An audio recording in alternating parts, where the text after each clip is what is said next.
Hey, what's up everybody? This is Simon and you're watching Cryptechology. I just wanted to let you guys know, if you don't know about helium, you got to go check out helium.com and see what it's all about. We're growing the people's network, and with Helium Hotspots you can mine HNT. So it's important to understand the placement of your hotspots and the location distance between devices. I've been saying about 500 meters, but I'm actually gonna up that to about 700 to 1,000 meters.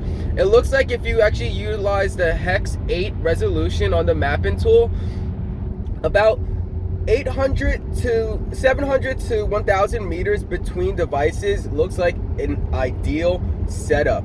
So if you have your hotspot and you map out other hotspots that you want to create a network in your location or in your area, you want to use a hexagon grid on the map to really point out. So on a hexagon grid, it's 6 neighbors from the center. So you'll have 3 on the top and 3 on the bottom.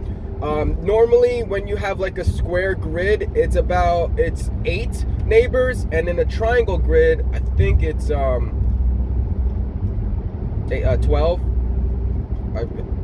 I'm doing this off the top of my head. So but anyway, utilize the hexagon grid. That's what it's important. So when you have your hotspot in the center, from that center point, you want to measure 1,000 meters. Okay, make sure that location is within the hexagon, so about 1,000 meters from your spot. Boom, 3.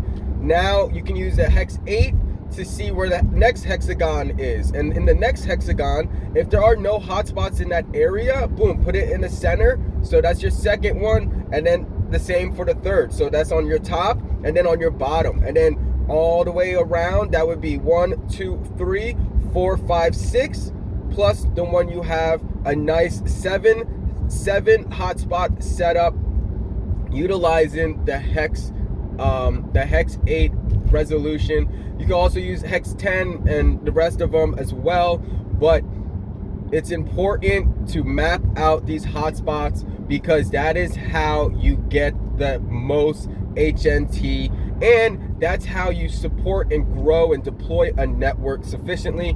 We do not want to cluster the network. We do not want to cluster an area, all right, because it will negatively affect everybody in that location. All right, so even with the consensus groups, when you get randomly selected, it's only selecting one hotspot within the hexagon area. So if you have a clustered location and you have a whole bunch of hotspots within that hexagon and one of them is getting selected, well, guess what?